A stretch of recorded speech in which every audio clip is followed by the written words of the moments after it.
আমরা দেখব ভগ্নাংশ আকারে যে সংখ্যাগুলো দেওয়া থাকে ওই ভগ্নাংশ আকারে বড় কোনটা ছোট।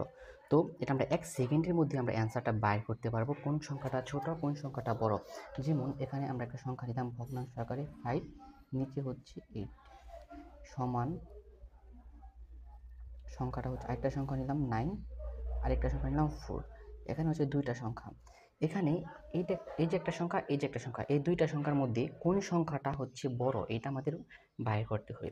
যদি আমরা এটা বাইর করতে চাই আসলে এই সংখ্যাটা বড় নাকি এই সংখ্যাটা বড়, এটা বাইর করার নিয়মটা হচ্ছে এইটার সাথে এইটা গুণ করব আর এটার সাথে এটা গুণ করব।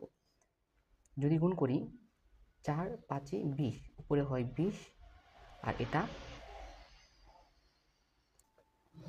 8 9 72, 8 9 72। তাহলে এখানে এটা হচ্ছে 20 আর এটা হচ্ছে 72। তাহলে এখানে কোন সংখ্যাটা বড়? এই সংখ্যাটা বড়। এই সংখ্যাটা বড়, তার মানে এই সংখ্যাটা হচ্ছে আমাদের বড়। তাহলে বড় কোনটা? বড় হচ্ছে 9/4, এটা বড়। কোনটার চাইতে? 5/8 এর চাইতে এই সংখ্যাটা বড়। যেমন আমরা আরেকটা সংখ্যা যদি নিই, এখানে 7 দিলাম, এখানে 4 দিলাম।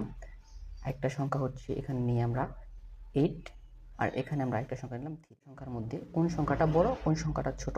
ফার্স্টে আমাদের কাজটা হচ্ছে এটার সাথে গুণ করব আর এটার সাথে এটা গুণ করব।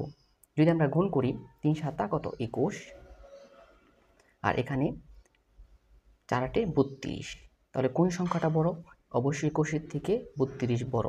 তাহলে আমাদের টোটাল দিয়ে এই ভগ্নাংশ আকারে যে সংখ্যাটা আছে 8/3, এই সংখ্যাটা বড়। কোনটা? কোনো ম্যাথ, মানে যে কোনো ম্যাথগুলা, এই টাইপের ম্যাথগুলো আমরা করতে পারি। যেমন আরেকটা যদি আমরা নিই 9/3, এখানে হচ্ছে 5/4।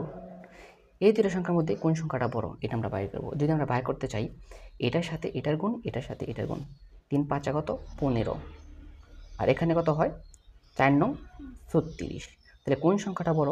15 চাইতে 36 বড়। তাহলে আমাদের এই সংখ্যাটা বড়।